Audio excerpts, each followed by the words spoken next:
June 6, 2014 was the day it changed my life in a huge way. But I say that things were altering a few months before that. I live a solitary life, and that's the way I like it. Ha ha ha ha. In March, I noticed I had to make more nocturnal visits to the loo than normal, and the urgency to go quickly quickened, but being a typical male, I ignored it.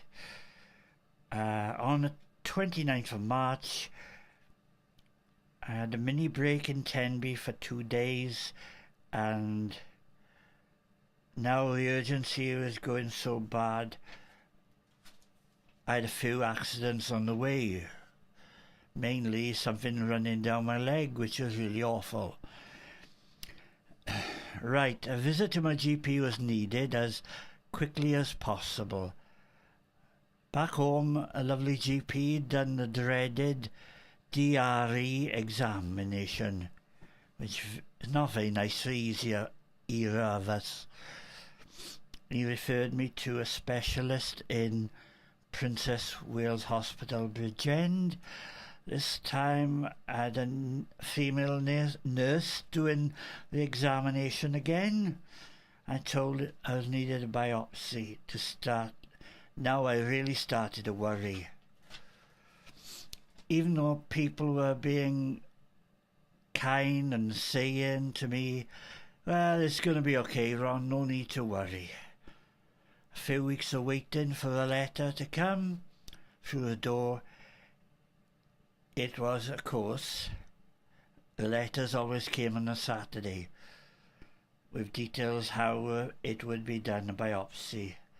The antibiotics had to be taken 1 hour before, 1 hour after. Very nervous on the day I was. The nurse was lovely. She held my hand and talked me through what would happen. I had no gas or air. As I was on antidepressants, we were unsure of it. It fired 3 times, took 3 samples of the prostate. It slightly hurt. I was given something like a big nappy to wear just in case of accidents. More waiting, about 3 weeks, and then on June the 6th, 2014, I had an appointment to see a nurse again at the urology department, Princess of Wales Hospital. After about hours wait, I was called in by a sombre looking nurse. I'm afraid it's bad news. The prostate cancer it is, and it's spread. Well, need I say more to see how far it had gone? This will involve MRI, bone scans and all that, etc. To be told you have cancer is one of the most worst things that can happen to an individual in peacetime. Found telling people was very hard. Hoping the action was not over the top, which I'm glad to say. They were very supportive to myself. Weeks passed, various tests were done. MRI scanner was a nightmare. The noises really awful. It's like being in a steel drum. Yeah. Then I was referred to an oncologist over in Singleton. Meanwhile, I discovered Maggie's, which is a centre for people who have cancer. They have look after you and your families and friends. At the time of writing, Swansea is the only one in Wales. They're waiting for funding in Cardiff at the moment. I went through the main door, finding myself very nervous. 2015 now started with more of a whimper, just hospital appointments, and well, involved Singleton Hospital, injected me with a dye now to pinpoint where the cancer lies. The red marks would show up for when I had the radiotherapy, which would involve going over 7 weeks and 3 days. Start in July which would test my patience. I was at my wit's end, felt really low. I emailed Sarah to say I was in dire needs of help. She told me to come over. I was met by Lucy, who took me into one of the rooms in the centre. I sobbed my heart out. She pampered me, excuse me, put a blanket over me, she brought me tea, biscuits, most importantly, listening to me as she put some soothing music on. I left the centre on a high, far better than I went in.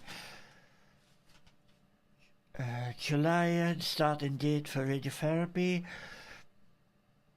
Specialist diet I had to follow. The big day came. I had a private ambulance which took me over to Singleton. You have to drink about 3 litres of water. This is to make sure your bladder remains in the same place. Radiologists were superb. Explained everything to me. Put me at my ease.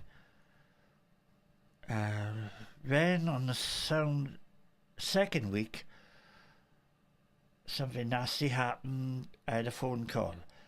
Say my current support worker would be leaving. I was a bit upset about that, but I carried on. A new chapter in my life was about to begin. Monday evening I was introduced with a support worker to Soul Point. This is part of a church. Soul Point is in Baglan Community Church. A nicer group of people would be hard to find anywhere. Don't sit in the naughty corner, they said. You don't know who's going to go there. So I was advised. They came across to me, shook my hand and made me feel very welcome. As the weeks went on, I grew bolder and had lifts to the centre and back. Invited back to watch the rugby internationals, which I loved. New Year's Eve, 2015, an excellent way to start 2016. Dancing, quizzes, this is all new to me. Then I met Lee, who invited me along to Sundays. The congregation was huge. The band was inspiring, to say the least. I sat with my new buddies, Steve, who I had previously known from Mind. 2016, waterworks trouble. I was taught I had to use a catheter.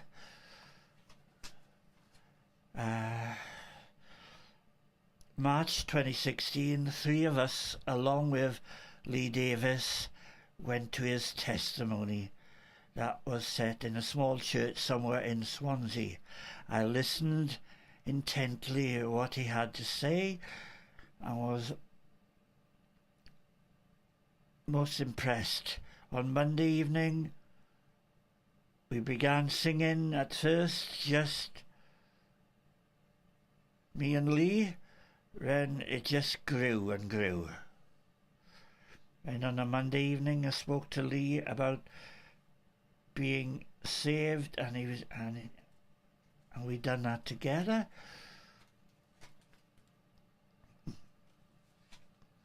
Then back to the door, Lee told everybody what happened, and everybody was cheering and clapping.